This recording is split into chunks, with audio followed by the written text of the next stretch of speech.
Base de dados do Serviço Nacional de Informações. 14 de maio de 1976. A partir de 15 de novembro de 1975, o Co-Jornal de Responsabilidade da Cooperativa de Jornalistas de Porto Alegre passou a circular. Entre seus dirigentes e redatores encontram-se os elementos abaixo relacionados. Todos expurgados da Companhia Jornalística Caldas Júnior por suas conotações comunistas. Confidencial, SNI, Agência Central. Apreciação número 2030. O mensário Co-Jornal volta a divulgar propaganda diversa. Promover a cisânia entre os dirigentes das Forças Armadas. Processar o revisionismo histórico e fazer propaganda comunista são os objetivos que se propuseram os editores do exemplar 56 do supracitado jornal. Ele tinha uma importância nacional, ele era lido e respeitado nacionalmente. Fundamental numa ideia de imprensa que o Brasil até hoje não tem. É que ele foi, na época, considerado um dos 5 jornais da imprensa alternativa mais importantes no país. Porque foi ali que eu fiz pela primeira vez a ponte entre história e jornalismo. Uma lembrança que não se apaga, né? O jornal, né, de jornalistas.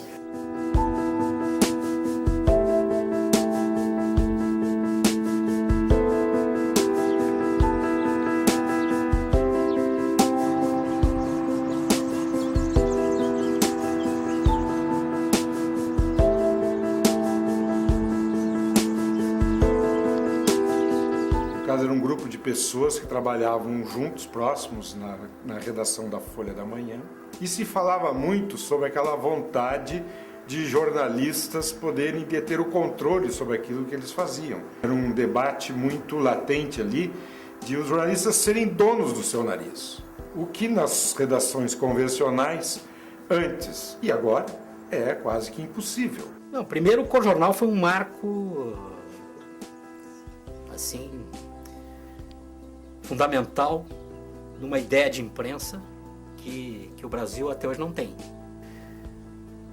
O que se tentou fazer, né, há algumas décadas já atrás, né, foi criar uma imprensa sem patrão.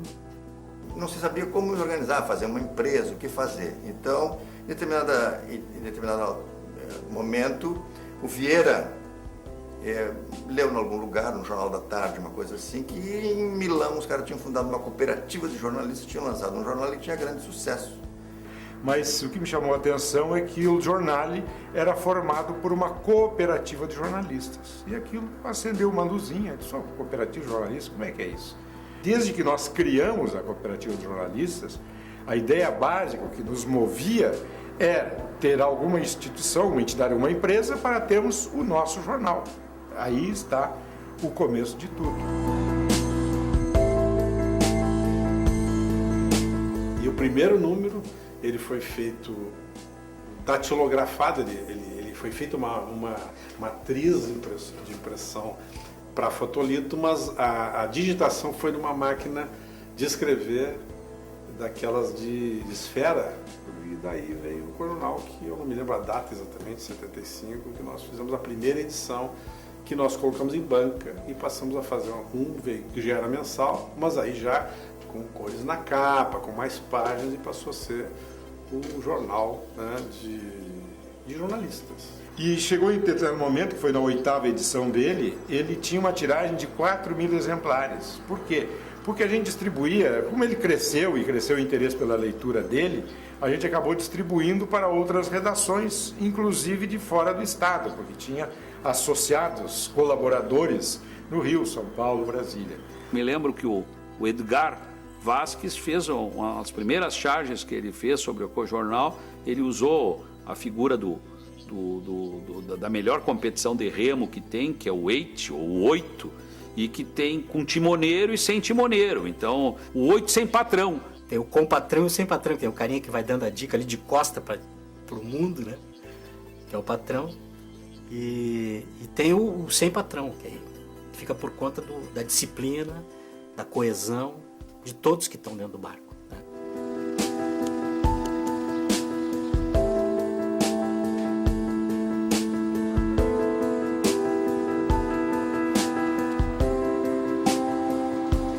matérias que eram vetadas nos jornais, que não eram publicadas no Estadão, no Jornal do Brasil, no Globo, colegas mandavam para nós. Por exemplo, eu fui para Buenos Aires para quê? Para fazer uma matéria que era a penetração da Umbanda na Argentina. Nós ficamos uma semana em Buenos Aires, eu e o Paulo Franken, atrás de um terreiro que achamos assim, a uns 40, 50 quilômetros de Buenos Aires, passamos uma noite nesse terreiro e tal. E ao cabo de uma semana, nós fizemos uma matéria para a Manchete, que era essa, a única que nos foi pautada pela Manchete. Em compensação, embora não tivéssemos sido pautados pelo Corjornal, nós fizemos 5 matérias para o Corjornal. Ela esteve em Porto Alegre, nós fazemos o último show dela aqui em outubro de 81. Tinha recém se separado do César Camargo Mariano, estava num período de instabilidade emocional e profissional. Fiz uma longa entrevista, uma fita e meia, que era mais de 1 hora de entrevista, né? E eu tirei toda a entrevista da fita e passei para o editor, o segundo caderno na época, era para sair na revista ZH, a entrevista.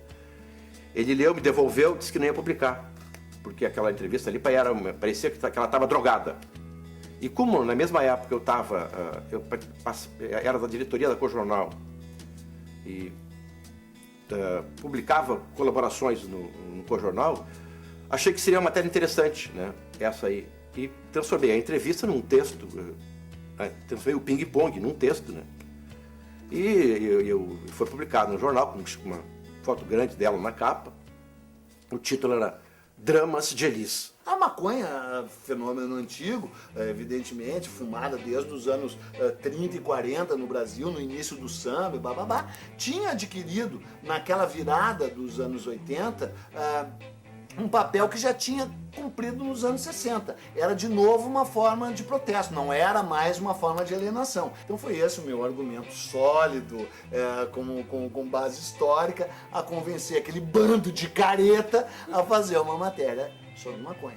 E de fato a matéria foi aprovada, então eu usei isso como argumento, digo, olha, é um assunto, bababá, e ganhei 8 páginas inteiras do Corjornal para preenchê-las ao meu bel prazer, embora a censura estivesse presente, a censura interna daqueles stalinistas lá. E aí fiz a matéria e a matéria teve grande repercussão, mas a coisa que na verdade mais repercutiu da matéria não é exatamente jornalismo, é serviço. Uma das páginas eram receitas de maconha, mas não aquele frugal bolo de maconha, aquele brownie que todo mundo conhece. As minhas eram mais requintadas, era um chá de maconha com ginseng e banchá, era um risoto de maconha com arroz integral, evidentemente, e era um chá, um risoto e uma sobremesa de maconha, mas era um pudim. Não era coisa. E essa página foi a página mais linda da história do Corjornal e a mais guardada, porque muita gente ainda tem os caderninhos de receita até hoje. Minha viagem terminou em Nova York para conhecimento, apenas, digamos, o final da viagem para curtir um pouco a cidade. E aí eu soube que o Brizola estava no Hotel Roosevelt, exatamente isso. Aí eu fui lá, conversei com ele.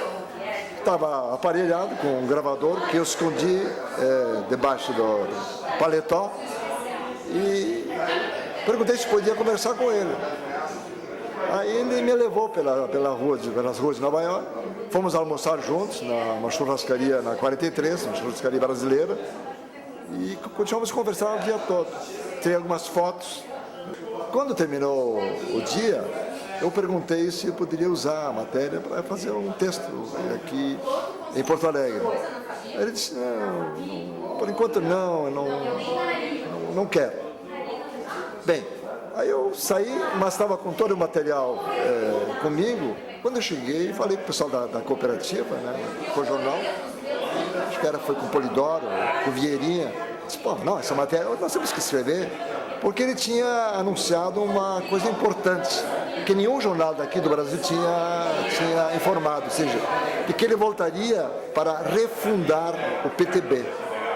Consegui falar com o Brizola, em primeiro lugar, e consegui convencê-lo de publicar a matéria. A matéria saiu com um chamado de capa, mais ou menos nesta linha assim de que eu vou voltar ao Brasil para recriar ou refundar o PTB. foi o que aconteceu. Portanto, uma grande matéria que surgiu ao acaso. Foi muito grande, né? Traçar o perfil de uma das pessoas mais poderosas do estado, que era Dom Vicente Scherer, né? E foi uma matéria muito forte, né? Porque tratava mesmo de omissões dele em relação, por exemplo, à tortura, omissão dele em relação a perseguições a religiosos, né? Perseguições físicas até, de prisão, de exílio, de tortura também. E ele era chamado, por exemplo, quando prendia algum religioso, ele era chamado e não se comprometia a fazer qualquer tipo de denúncia, dizia, não, está tudo bem, ele está tudo bem, não está sendo torturado, aquelas coisas. Ele é uma pessoa, por exemplo, que se formou padre em Roma na época de ascensão do fascismo, né? Quer dizer, e ele elogiava, ele achava impressionante aquelas manifestações populares, ele escrevia sobre isso, ele achava fantástico. Lá pela ele começou a dizer, não, é claro que temos que descontar todo o conteúdo político, né, do que foi depois o fascismo, mas aquilo impressionava ele muito e talvez fosse um modelo de sociedade que ele procurasse defender-se subrepetidamente nas coisas que ele escrevia. O desafio era encontrar pessoas que assumissem terem degolado. E eu me lembro muito bem que eu acho que essa matéria que foi titulada, eu acho que foi pelo Bicudo, né, foi muitíssimo bem titulada, porque ele pensou uma frase da matéria. Então era o seguinte, porque na matéria eu descrevia um diálogo do Adão La Torre, o famoso degolador. Esse diálogo é basicamente o seguinte: o chefe militar uruguaio diz assim para ele: Adão, eu sou um homem de honra, eu sou um homem digno, quanto é que vale a minha vida? E o Adão La Torre responde para ele: tua vida está no fio da minha faca, e no fio da minha faca ela não vale nada. E o sujeito diz para ele o seguinte: pois então degola, nego filho da puta.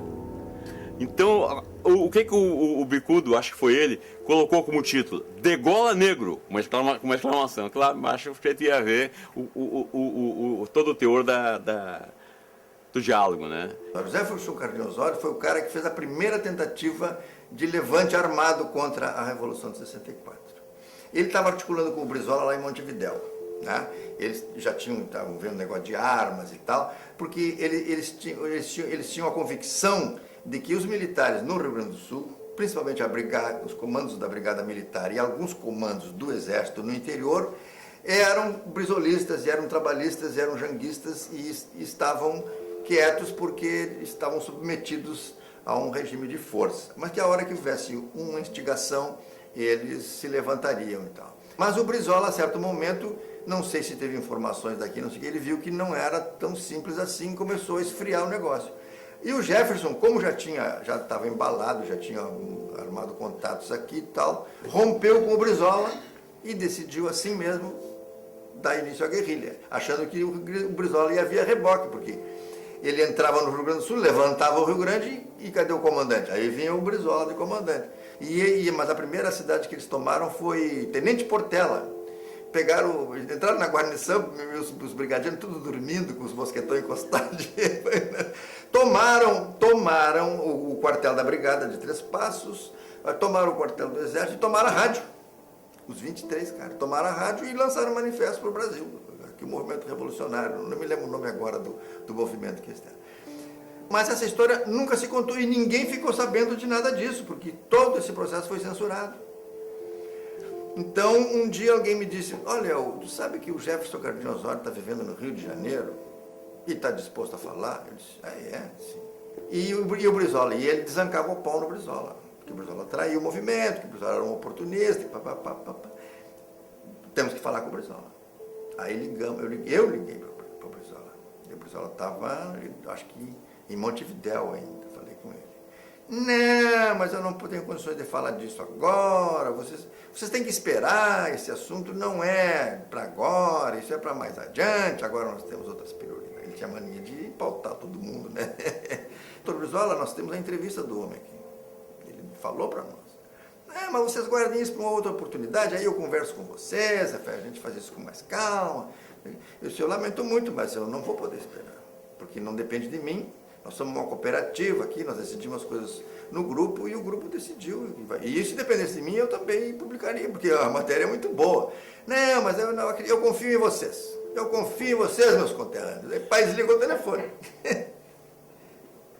Aí eu disse, olha, vamos botar aqui o Bruce. Ela não quis falar e vamos publicar a matéria. Aí publicamos, nossa senhora. Primeiro o pessoal daqui, dos brisolistas daqui, né? Quando saiu, foi... Eu me lembro que eu entrei no restaurante Copacabana uma noite e um grupo de brisolistas quase me bateu, né?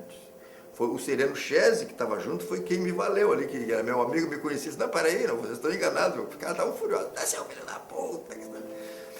Consideraram uma alta traição ao Brizola. Tudo nasce aí, junto ali no Cojornal, que já dava um viés histórico às suas matérias, né? Já percebia que jornalismo e história caminham juntos, que jornalismo não é só a coisa do dia a dia, que você constrói e ajuda a construir a história quando faz jornalismo. Eu acho que essa coisa da memória, que talvez até em função disso, né, algumas pessoas como eu, né, têm trabalhado muito isso, o próprio Caco Schmidt, que fez a História Ilustrada do Rio Grande, junto com o Elmar também, com o Bicudo, fizeram juntos, né? Então também ficou, não é, essa coisa que é legal, tratar das coisas que aconteceram sob um outro ponto de vista, né? Sob um ponto de vista mais questionador da história oficial, mais numa linguagem de reportagem, um outro tipo de tratamento, assim, mais vivo, né? O Cojornal foi o jornal onde o Eduardo Galeano se lançou no Brasil, com essa visão do coisa. Claro, é óbvio que o livro Veias Abertas da América Latina, que depois viria, por um lado até com razão, fazer parte daquele ridículo manual do idiota latino-americano, não sei o quê, porque tem um lado que tem isso.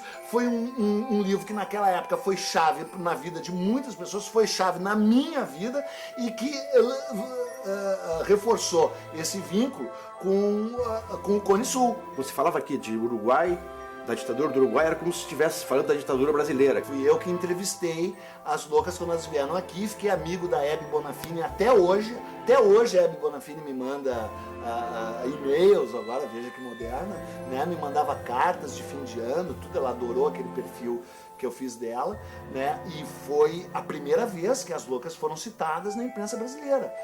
E esse lado cultural era um lado forte, porque você podia fazer, alguém podia cantar Los Hermanos, no sentido de unidade, né? E de cantar Graças à la Vida, pela Mercedes Sosa, da Violeta Parra, com esse sentido também de exortar as pessoas a não ficar caladas, a levantar a cabeça, a lutar, né?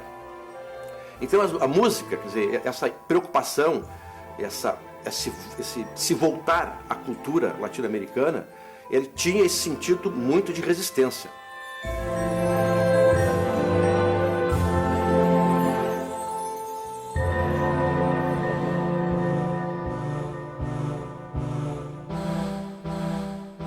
Era o enterro do Jean. E eu estava grávida. E era muita gente, muita gente, muita gente. Bom, resumindo, eu fui para o cemitério e eu pensei, e agora? Como que eu me viro com câmera, com equipamento, de sandália, e esse povo, e eu sou baixinha, sabe? Como é que eu vou fazer? Eu olhei e vi um muro lateral, assim, vi onde ele ia ser sepultado. E o muro aqui, eu achei, claro, não tem como, eles vão ter que passar por aqui, pela frente desse muro, entendeu? E aí eu subi no muro. E o muro tinha mais ou menos uns 2,5 metros. Assim. Só que quanto mais gente chegava, mais o muro balançava, sabe? E eu em cima do muro. Eu tensa, extremamente tensa, suando, derramando, limpando o óculos, limpando a lente o tempo inteiro. Mas de repente vem o caixão, né? Eu estou acima das cabecinhas e consigo fotografar o caixão só com as mãos, assim, sendo levado, né? Fotografo quando ele passa e eu senti que eu tinha foto realmente, só eu estava em cima daquele muro. E aí eu chorei muito, lá em cima do muro. Desci ajudada e acho que foi muito emocionante.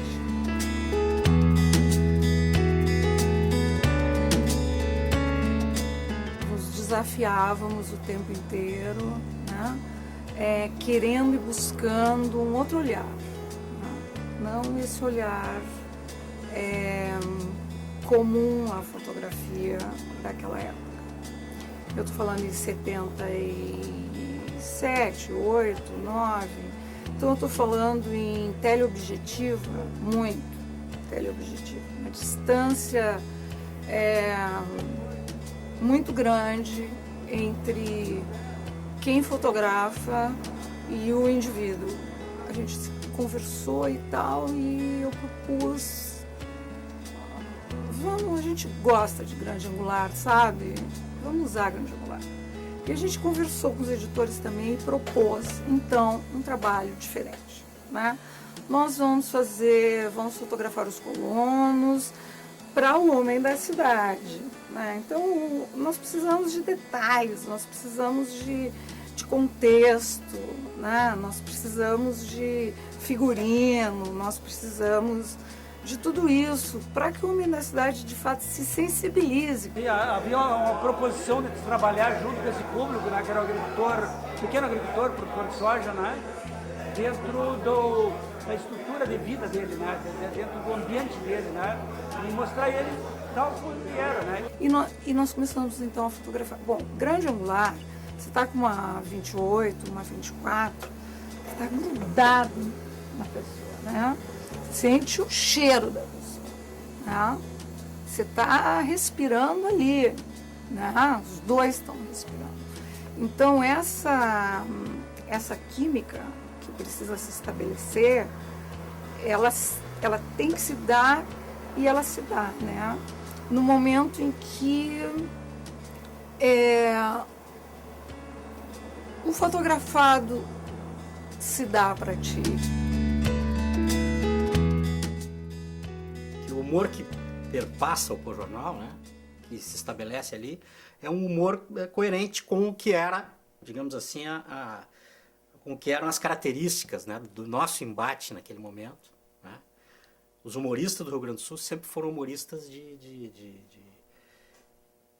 crítica, basicamente. Menos entretenimento e mais crítica. O que a gente fazia era isso, usar o humor para fazer as pessoas se darem conta do que estava acontecendo num contexto de censura, né, onde as coisas não podiam ser ditas diretamente, e isso foi usado amplamente, né. Foi usado pelo Luiz Fernando Veríssimo, foi usado pelo Chico Buarque, né, e aí nesse caso a poesia e o humor são linguagens muito, muito próximas, né. Talvez a diferença seja que a poesia perdoa o ser humano e o humor não. Mas a gente publicava coisas que eu acho que eram mais fortes do que se publica hoje. Eu acho que hoje o que se publica em matéria de humor no Brasil todo, não sei se eu posso usar essa expressão, mas é um humor bunda mole. Muito diferente daquele que era um humor corajoso, um humor engajado, comprometido com as coisas. Aí tinha o Corvo, o Eugênio Neves, o artista anteriormente conhecido como Corvo, que é um dos grandes ilustradores, que é um dos raros caras que ainda usa o bico de pena, né? Corvos usam bico de pena, né? Mas tá certo.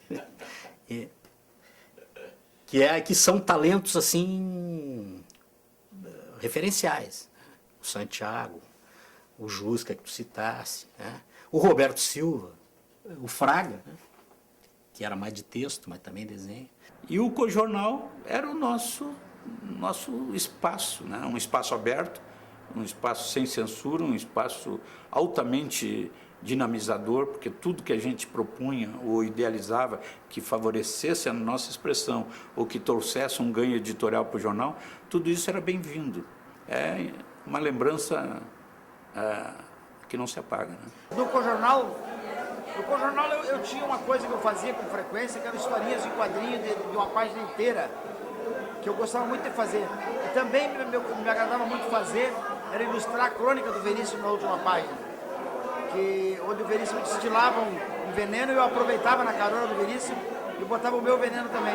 O analista nasceu de uma brincadeira que eu fazia quando tinha festa junina, quando tinha algum evento que dava para vestir de gaúcho, eu me vestia daquela forma, com aquela roupa, com aquela maquiagem. E aquele personagem, depois a gente guardou fotos, tudo isso, na hora da proposta de fazer uma ilustração para a matéria, com uma entrevista com o Veríssimo, que é a grande primeira entrevista em cima do sucesso retumbante que foi o analista, né? Primeiro, digamos, grande sucesso nacional, eu me lembrei dessa figura. O Ferré fez a direção de arte da foto, com orientação do Roberto Silva, e o Roberto Silva clicou. O paciente é o Jusca, que tinha na ocasião, e ainda conserva alguns traços, daquela figura neurótica que a gente precisava, que exagerou na maquiagem, arrepiou os cabelos, tinha uma pastinha executiva que está lá à vista, que era para criar esse paciente típico do analista, uma pessoa que vai para lá, leva seus dilemas, suas neuras, e recebe o impacto daquela terapia do joelhaço, e o Jusca encaixou perfeitamente. A foto do Cojornal foi tão feliz, e a gente fez numa tarde aquilo ali, numa casa na frente da cooperativa, onde o cenário foi montado, a gurizada arrebanhando aquelas peças. A gente tem a verve brasileira e tem a qualidade gráfica platina se encontrando aqui. E tem a história do Rio Grande do Sul, onde a capacidade de partir para o confronto sempre foi muito importante, né? Seja com palavras, seja como for, né? A piada é a continuação da guerra com outros meios.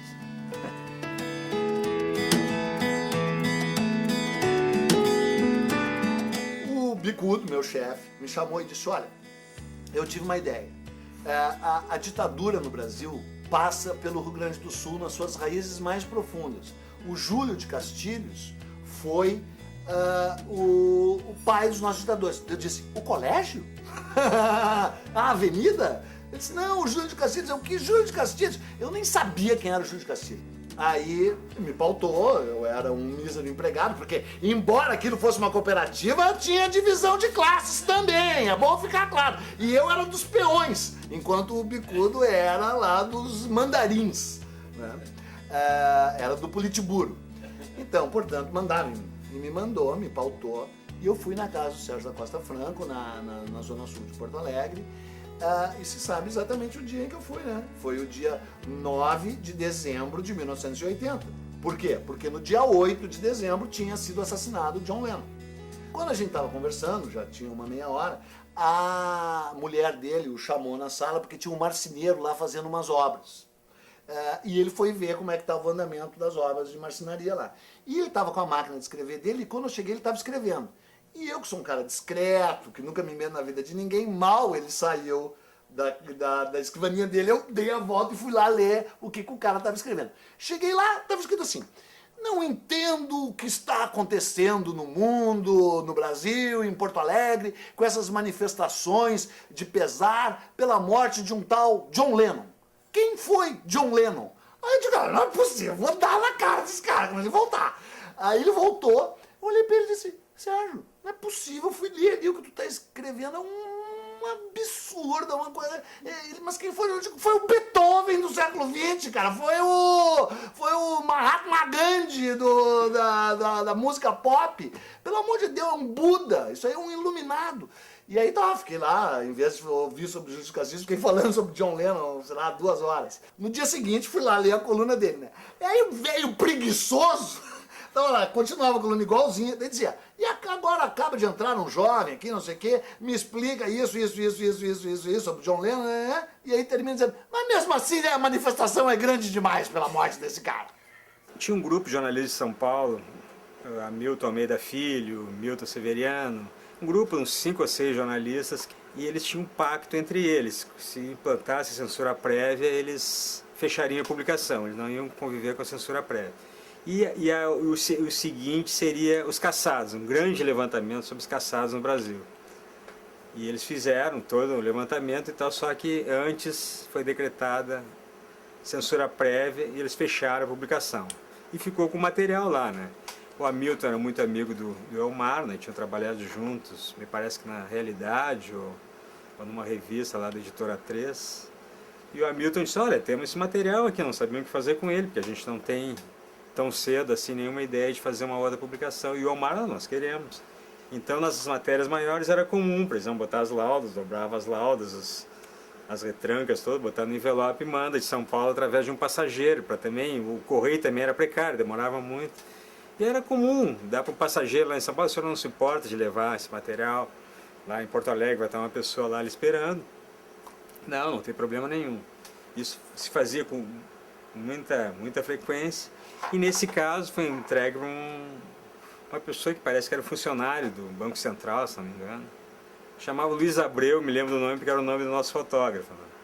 Então o seu Luiz Abreu, não tem problema nenhum. Daí o Hamilton lá disse, não, vai ali procurar lá uma moça loira, Rosvita, vai se identificar, né? Eu vou dar a sua descrição para ela, então ela vai procurar quando o senhor chegar. Não tem problema. Daí quando chegou em Porto Alegre, ele passou reto pela Rosvita, a Rosvita, mas o senhor Luiz Abreu tem um material para nós? Ele, não tem material, não, mas... não, o material gotava, derramou café, e daí extraviou, ficou ilegível, eu botei fora. E a Rosvita, não é possível, era um envelope com um monte de laudas, não sei o quê. Lá pela Santos o cara disse, olha, quer saber do que mais? Vocês fizeram uma sacanagem comigo, eu sou um funcionário do governo, vocês me deram material, eu fui olhar, é um material altamente subversivo. Vocês foram irresponsáveis com a minha segurança, já que já se viu uma coisa dessa. Eu fiquei nervoso e tal, e botou rasgou os textos, as laudas e tal, e botou na coisa do banheiro lá, no vaso lá. Por sorte, pessoal, também na época era lauda mesmo, batido. Por sorte, o pessoal tinha feito um xerox, né?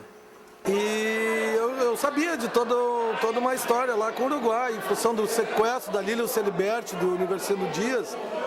Teve um momento que foi o desfecho do sequestro, né? Que o Scalco e o Luiz Cláudio Cunha começaram a desvendar, mas teve um desfecho que foi um militar uruguaio, se não me engano, Hugo Rivas, foge, porque tinham já matado um uruguaio lá na Argentina.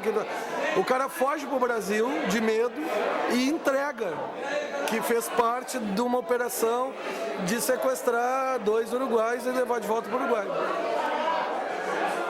O Cojornal esteve na fronteira, lá em Chuí, fazendo matéria, entrevistando a família desse cara que tinha fugido e tal. Talvez a família tenha ficado um pouco exposta. Eu sei que passou um tempo, a gente está numa janta e um senhor militar aposentado, ele veio apavorado que a família dele estava sendo perseguida. Ele mesmo tinha sido chamado para prestar depoimento em Montevidéu, junto aos militares, 2 vezes. Ele, um militar aposentado, pobre, morando no Chuí, com a filha, com um filhinho pequeno, neto, né? Aí ele chegou, achou, ligou lá pro Cojornal, marcaram, se encontraram, eu estava junto, e ele contou essa história, que estava com medo, que estava sendo perseguido. E o Trindade olhou para mim e disse, nós vamos amanhã de manhã, Chute, 6 horas da manhã. E eu acho que hoje eu não teria coragem de... Chegamos lá no Chuí, no lado uruguaio, fizemos todo um trabalho, que eram 12 pessoas. A gente contratou um táxi, botamos uns e o resto no carro da minha mãe. E voltamos pro Brasil. Ou seja, me lembro, eu acordei às 6 da manhã e a gente foi sair de noite. E fomos chegar às 5, 6 da manhã. Eu não tinha dormido um minuto. E o bandido do Trindade não sabia guiar, entendeu? E eu não sabia que ele não sabia guiar, entendeu? Foi um horror.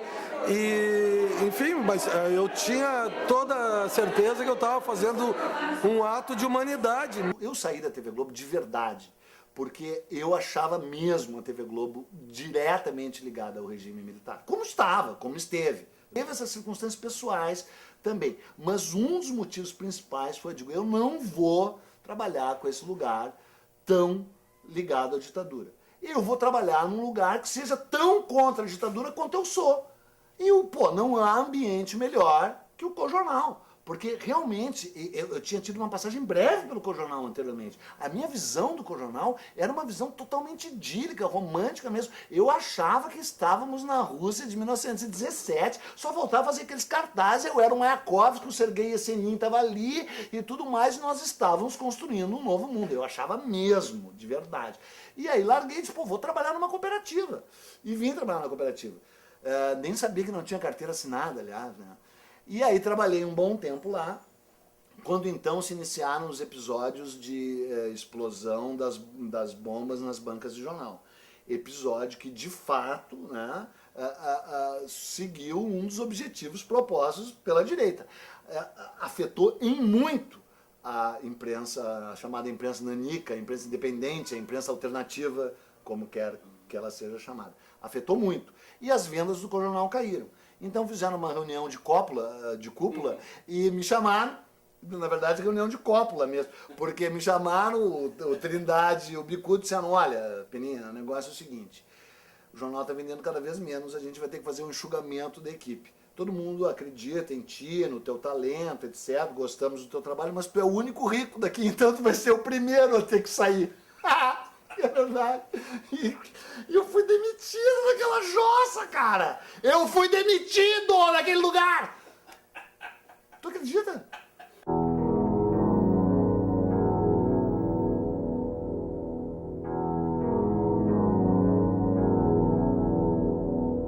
O governo era tentacular, né? Quer dizer, a ditadura estava por todos os lados.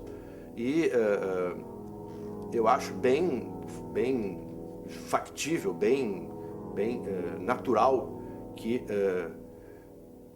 a censura federal ou algum outro tipo de organismo tivesse pressionado as agências para não colocar anúncios na imprensa alternativa em geral. Então, tendo isto como gancho, nós publicamos uma grande reportagem que fazia um levantamento extenso de todos os caçados até então, que davam um número da ordem de 4.300 e alguma coisa, que foi a manchete do Cojornal.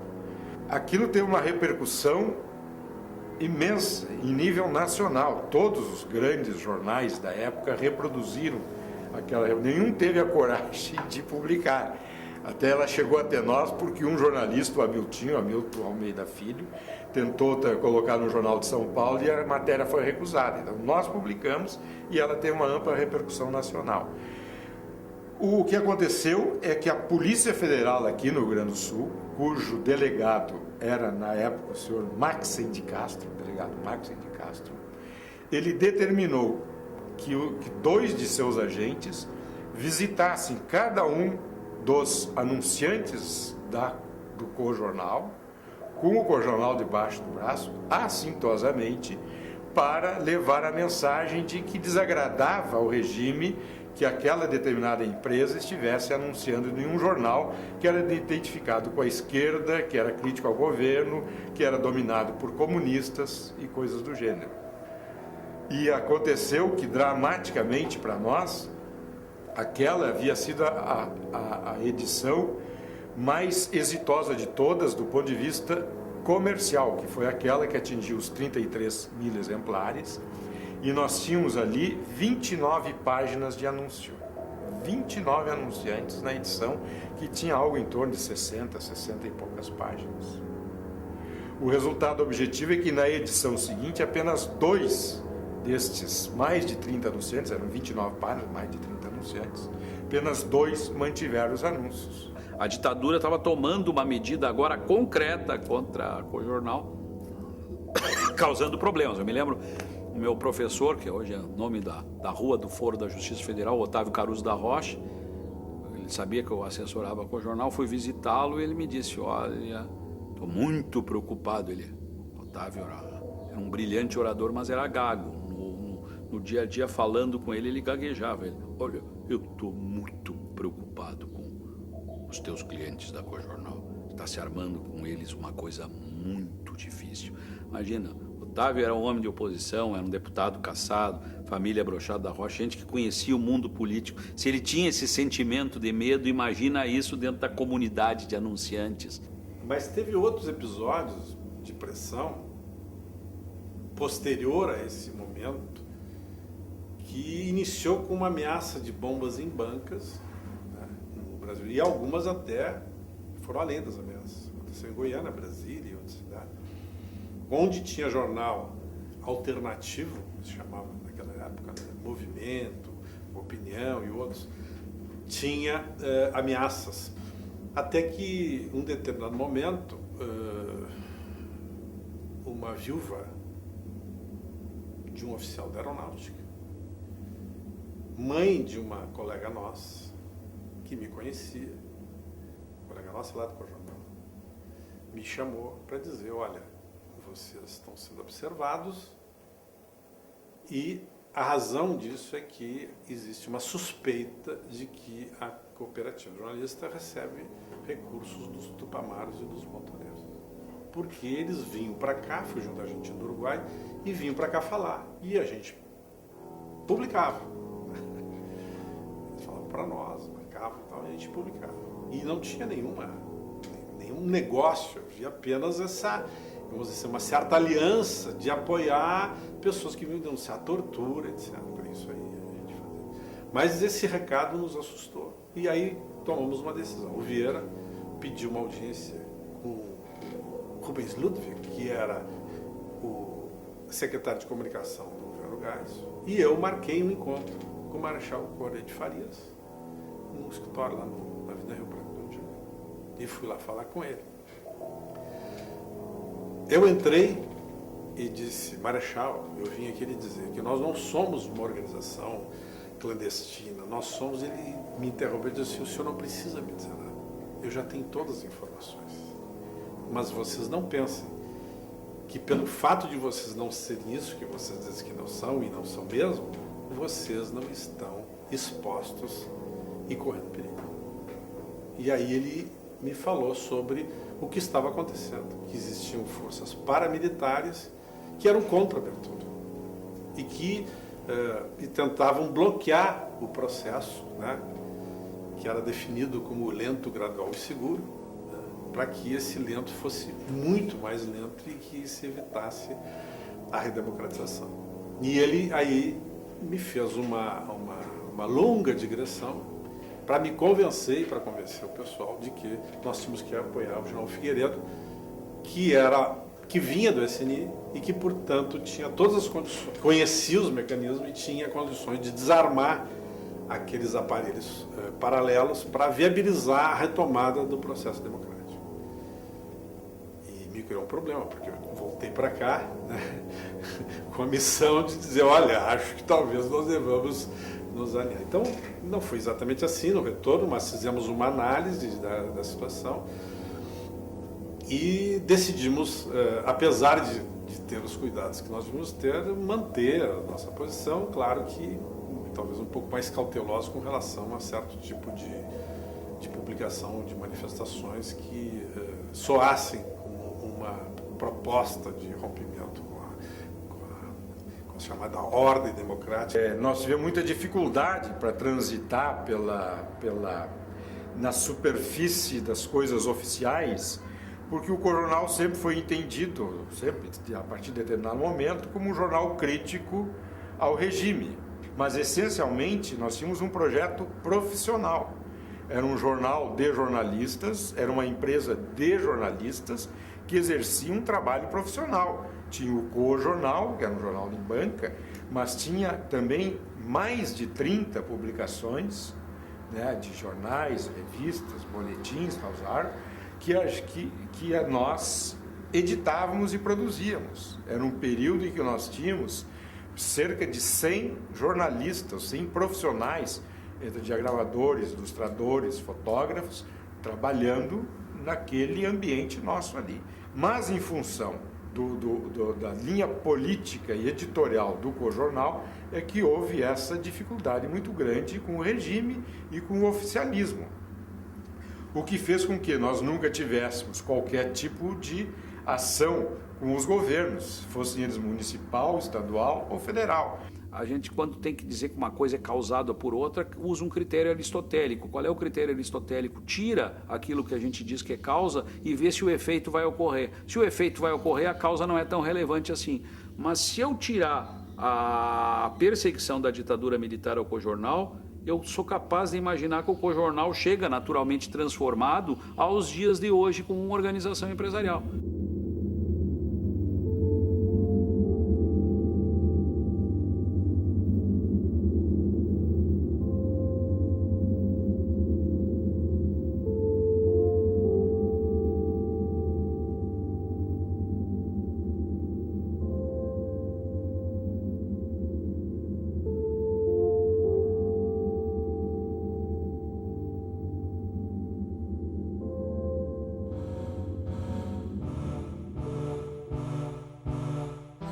Militar, de baixo escalão do Exército Nacional, irritado que não era promovido, parecia ser uma pessoa inteligente demais e não era promovido, ouvia falar do Cojornal, acho que o nome do Cojornal circulava muito dentro da área militar e procura o pessoal do Cojornal para entregar esses documentos. Olha, isso aqui é confidencial, acho que vocês vão ter interesse. Era o fato de que ninguém tinha divulgado nada até hoje sobre a técnica do Exército na antiguerrilha. Até hoje isso é um mistério, mas era uma linguagem de relatório do Exército, um relatório às vezes mal escrito, e deixava transparecer que o Exército tinha tido um certo amadorismo, tinha conseguido, vamos dizer assim, vencer a guerrilha, porque a guerrilha era muito pouca gente, o Exército muita gente, e ganharam no abafa.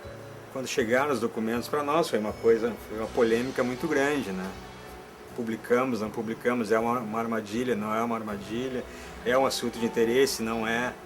E venceu a posição de que esses fatos aconteceram 10 anos atrás, né? Então a gente resolveu testar, né, esse limite da abertura política que estava em curso e tal. Quando nós publicamos e eles reagiram com um processo, foi um alívio. Porque, de certa forma, pelo menos era uma coisa formal, a gente ia poder se defender.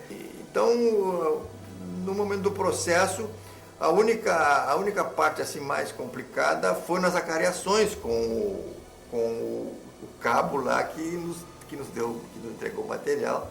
Que ali, assim, naquele momento, que foi aqui no Terceiro Exército, né? Naquele momento, assim, eu me senti um pouco acuado, assim, sabe? Porque, pô, cercado de milico e a cariação com o milico e o cara querendo me agredir, porque o cara, né? Então, eu sabia que aquilo que o relatório estava falando tinha fato acontecido, porque eu tinha estado lá. Aquilo só não tinha sido publicado. Então, o documento era verdadeiro, né? Mas o cabo era complicado, né? Ele foi, eu acho que, não sei se ele foi induzido, se ele foi, não sei, sabe, eu não sei, alguma coisa tinha de estranho ali. E uma outra coisa que configurou isso é na hora da acariação, que ele revelou-se puxa, o cara lembrava tudo. Quer dizer, ele foi lá preparado. Ele lembrava o quadro que tinha atrás da minha mesa, a camisa que eu estava, e já tinha se passado 2 anos. Lembrava a camisa que eu estava, todas as palavras que eu dei, um gesto que ele fez, ele tirou uma bala do bolso, uma bala de um revólver, quis me dar de presente. Porque eu quero bala, não tem revólver, o meu negócio não é bala, não quero bala. Né? Então, uma série de detalhes assim que ele contou. Não, eu entrei, tinha uns arbustos assim, e aí na porta tinha não sei o que, na mesa tinha o que. O cara lembrava tudo com detalhes. E ele me disse isso, exatamente reproduzia as minhas palavras, tudo. E eu comecei a me apavorar, cara. Né? Mas aí, bom, aí que ele terminou e o coronel que estava dirigindo ali a audiência, o que o senhor tem a dizer sobre isso? Eu digo que ele tem uma imaginação poderosa, ele podia ser um escritor. Aí o cara ficou furioso, queria pular em cima de mim. Entendeu? Porque a gente tinha em todo o processo, nas vicissitudes do processo, o Elmar muito quieto, muito calmo, achando tudo muito normal.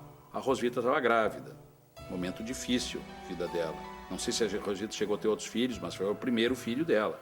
E a Rosvita já não era tão jovem assim. E o Rafael era muito jovem. Então, a figura, a liderança do Osmar Trindade nesse momento, preparando o chimarrão, conversando, tranquilizando, dizendo, o advogado é bom, ele é novo, mas ele é bom, ele vai dar um jeito, tudo isso era fundamental. Agora, vejam o efeito, parecia que o Trindade era uma rocha, parecia que nada atingia ele, mas eu me lembro, eu estava do lado dele quando foi dada a sentença, era 00:30, 00:40, na auditoria militar ali na General Portinho, no Alto da Bronze. E eu nunca me esqueço, assim, é uma coisa que até hoje me emociona um pouco, que ele recebeu, assim, eu vi que os olhos dele ficaram cheios de lágrima, porque ele segurou, depois seguiu normal. Aí eu vi o impacto devastador de uma acusação injusta contra um réu.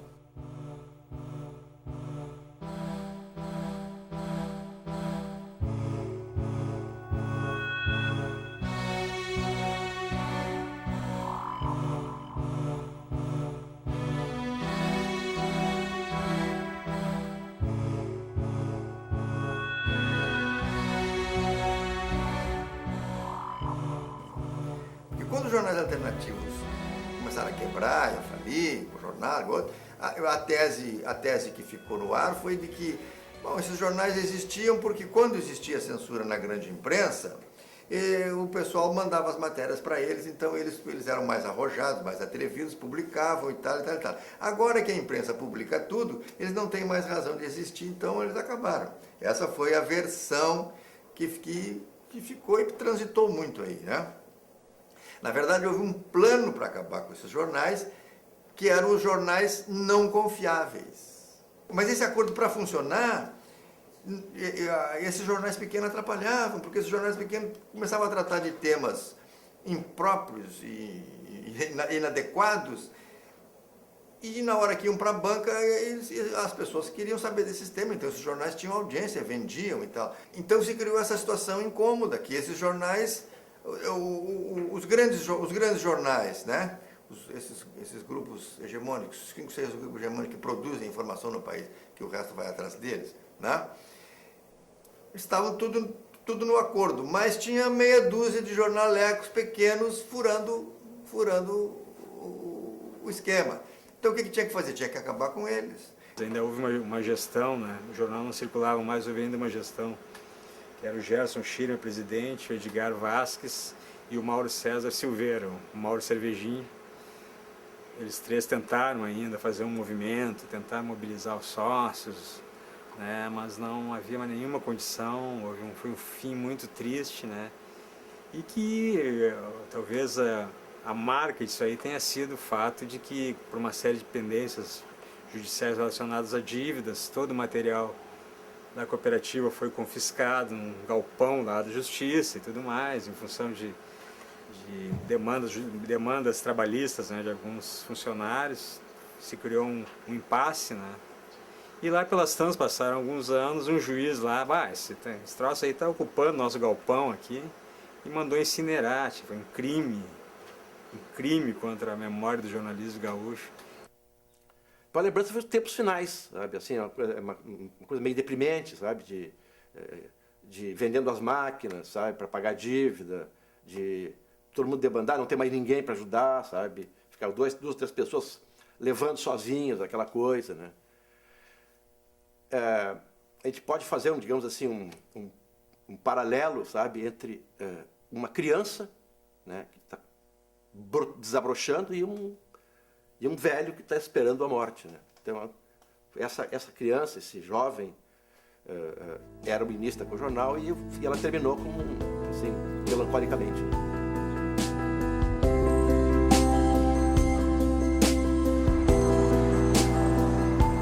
Isso marcou tanto a minha vida que eu nunca consegui fazer outras coisas. Por exemplo, eu nunca consegui ser aquela jornalista do grande jornal.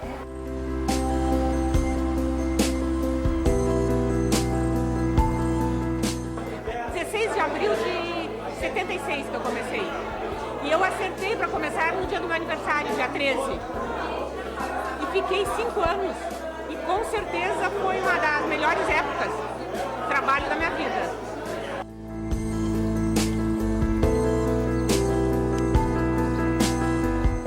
Nós olhávamos para o jornal e nos víamos no jornal, né? As pessoas todas eram diferentes. Mas o Corjornal, de alguma maneira, ele tinha o dom de ser espelho das expectativas das pessoas, né? Expectativas em termos de jornalismo, em termos de dignidade da profissão, em termos de, digamos, de reação ao que estava acontecendo no país. O Corjornal nos oferecia isso, né?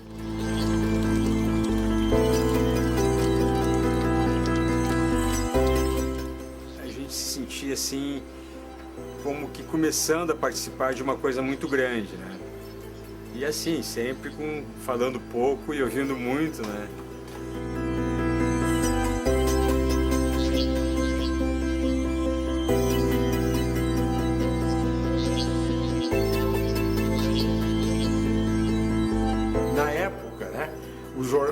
a imprensa nacional repercutia bastante o Cojornal. Me lembro que na época o Pasquim era o jornal mais lido, né? Tirava milhares de exemplares. E o Jaguar escreveu uma nota fazendo autoelogio ao Cojornal e terminava dizendo: pena o nome, que muita gente pode pronunciá-lo de forma errada por causa dos dois Os, né? O Cojornal.